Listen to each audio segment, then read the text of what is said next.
So What's going on? this is Fellas Lounge. We have a guest here. Yes. What's happening, guys? We have my friend Ryan, and then we got Yuzu, Rashad, Manuel. and we're gonna talk about selfishness and why society's definition of being selfish as a bad thing is completely wrong. Yes, so like I was saying, so yeah, society's trying to condition us to say like being selfish is bad, it's all this bullshit. Yeah. But you gotta think about it. A lot of times when you're too unselfish, when you're too nice, when you care about people's interests more than yours, then that's when people want to take advantage of you. And that's not the way to go. If you can't do shit on your own, just let people take advantage of you and shit, then you're gonna lose in the long run. I think a very big thing would just be like, look at your life, look at where you want to go, and then ask yourself, are the actions that you're taking in your best interest or is it into someone else's best interest? And frankly, if you don't respect your time, then you don't respect your life. I'll use a very keen example. Let's say you have kids. Anyone who has kids around here, if you were to be so selfless to give to the homeless anytime you see anyone who may be struggling, maybe your friends, maybe someone who is less fortunate than you, but at the end of the day you don't have enough food to feed your family, that's not in your best interest.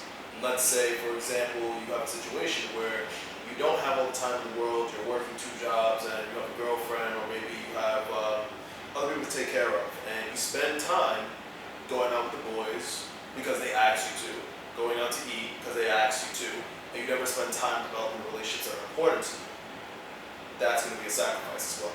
And so you really got to ask yourself, just like, this notion about being selfish being a bad thing is kind of just ridiculous. Just because if you don't take care of yourself, no one else is going to. And it's not going to work out for your friends, your family, for anyone you care about. You won't have the finances, the energy, just like the positive attitude to be able to come up to other people and help other people. Like, I'm very sure someone who has $10 million in the bank can do or have way more of an impact in the world than someone who does not. Someone who has like $1,000 in the bank and they can't feed themselves. So it is what it is. What's your thoughts? I agree with you. So, you have to help yourself before you can help anyone else. That's basically what it is. A lot of people, I think it's human nature that a lot of people, if you're too nice, overly nice, and you're overly, you're not. You don't set no boundaries. Yeah, no boundaries, no backbone. They're gonna naturally just, in their mind, they're gonna be like, oh, this person's always doing this X, Y, and Z for me, so I can always keep depending on this person and keep coming to this person because they're always, Gonna bail you out. right. You know what's interesting about that? Let's actually let's play devil's advocate, right? Yeah. Let's talk about selflessness. Yeah. Why do you think people do it? Why do you think people, like, what do you think the goal is when someone says, I want to be as selfless and give to everybody? I think that's still they want to feel good, so it's really self-interest. Yes. Still, that's a good point you bring up because I read about that like a month ago. That the reason why people do, I'm not saying there's no real genuine people out there that really doing this from the heart, but a lot of times, they're doing this because maybe they did some bad shit in their life. Yeah. Prior, and they feel like, if I do this good thing, be so selfless, something, then I'm not going to get my just due in return, whatever bad shit that I did. So they're making up for the bad shit that they did and turn around and doing good, which is nothing wrong with that. But, we understand why you're doing what you're doing, They kind of have some people are nice because they're like good point you bring up too. Some people are nice because they're generally nice. They want to help people. They want to do good for people. And then some people are nice because they have ulterior motives. They have ulterior motives to like alright, let's say that you're gonna be unselfish, and okay, I'll use this example. Okay. Let's say you're going out with a chick, right?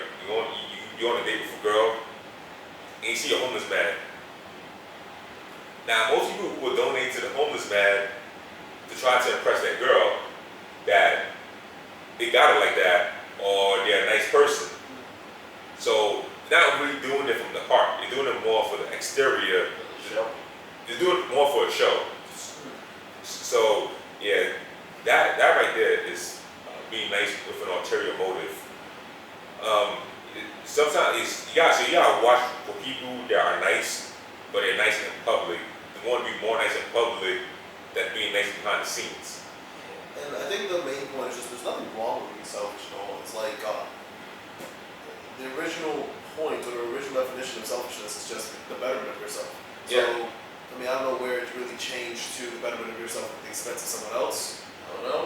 But what I will say is, for the example that you mentioned, I think it just comes down to the intent. At the end of the day, everyone does something for a reason. Let's say you give to the homeless person because you have it.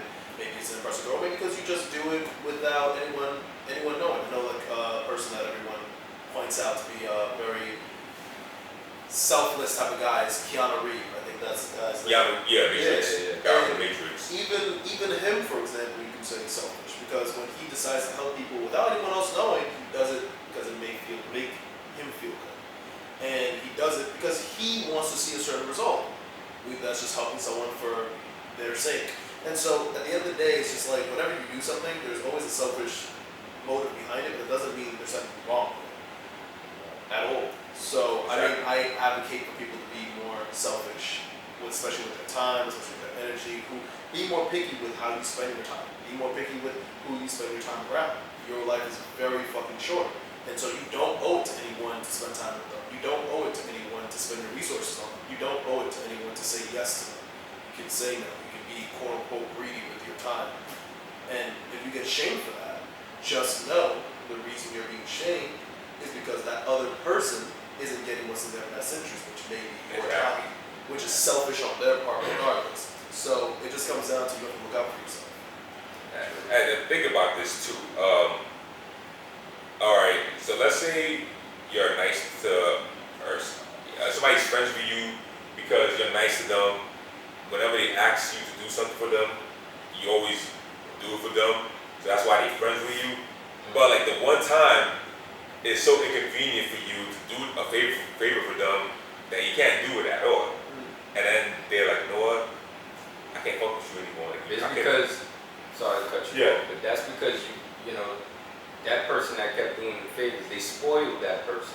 Yeah, You know, true. and then plus, if out of all the other favors I did and helped you out with being, you know, selfless and not being selfish, right? Yeah.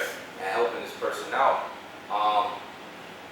Just that one time that I can't come through, you know, and now, oh, you're not gonna rock with me anymore, now we're not cool anymore. 'Cause that happened to me, you know. Oh, it happens to all. It happens to everybody. Then that person was never really your friend, man. You gotta really look at it. The bond is weak. If something small like that can mess up your friendship, that means the bond was weak to begin with. Yeah. What was the friendship built on? Was it Exactly. built on rock Transactions. or was it built on sand? Exactly. You know what I'm saying? I'm always about like personal responsibility. This is just me personally. So Yeah. if you are in a situation or relationship where it's set up where you're constantly giving and they're constantly taking, I would blame you for being in that situation to begin with. Yep. You're being a dick to yourself, allowing yourself to go through that. If you had a loved one or you had a kid and you see them go through the same thing and you can see clearly in your mind, hey look, I would never want this person to go through. Why would you want or allow yourself to go through that? And I think what is created is like toxic. There's toxic expectations that are created when you're always giving to someone. So they, of course, they don't know you like that when they're getting to know you. They start having an expectation. Okay, cool, you're readily available all the time. Okay, cool, this is how you share your affection. Okay, cool, you don't really have any boundaries like that. And then out of nowhere, when you start standing up for yourself, it's a shock because you didn't do it from day one. You didn't really say anything from day one. And so I'll use an example. Let's say starting a friendship with you, right? Yeah. Let's say every time I pop up, I'm late, and you don't say anything about it, right? And then one day I pop up and you're late. I'm like, yo, bro, what the fuck you being late for all the time, man? And I'm looking at you like, are you crazy? Like, well, you didn't say anything about this before. Yeah. So I'm gonna look at you like a dick, but you never gave me those expectations to begin with on where your boundaries are. So it really comes down to like, what do you want in your life? It could be someone else's fault. It could be, but at the end of the day, that does nothing for you. You're still in the circumstance. You're still in the situation. That pity isn't gonna do anything good for you. Like, just admit that it's your fault. Move on with it, take responsibility on it, and just cut the ties with it. Do what's in your best interest. Again. And this is one thing too. Yeah, a lot of people are selfless because a lot of people they like to chase admiration too much. Yeah. They want people to not hate them. They want people to not hate them too much, and that's the wrong way to go about living your life. Because when you try to modify your frame to impress other people, you lose yourself. Yeah. So you gotta chase more. You gotta chase respect more. Respect means a lot more than admiration. Admiration is, what is having 1,000, like 100,000 friends? What is that going to do for you? I get where you're coming from. I think on the counter argument, for Yeah. example, just to show more empathy. Yeah. There was a time where if you didn't have certain connections and if you have certain anxiety talking to certain people, let's say in tribe times, for example, that if you were not liked by certain people, you probably would get your head bashed. If you flirted with the wrong person and it did not go well, your genes would be erased from existence because it's such a small tribe that no one else can fuck with. And I think this is anxiety that comes in certain circumstances, like guys who have fears of talking to girls, you have fear to stand up to anyone or stand up for yourself. I think that's where it mainly comes from, but thinking of that environment versus this environment, if you live in a big city, if you don't live in a city where there's only like fucking 50 people, a bunch of people, you really just gotta understand that there's so many people that it doesn't really have an impact onto your life like that. Be smart,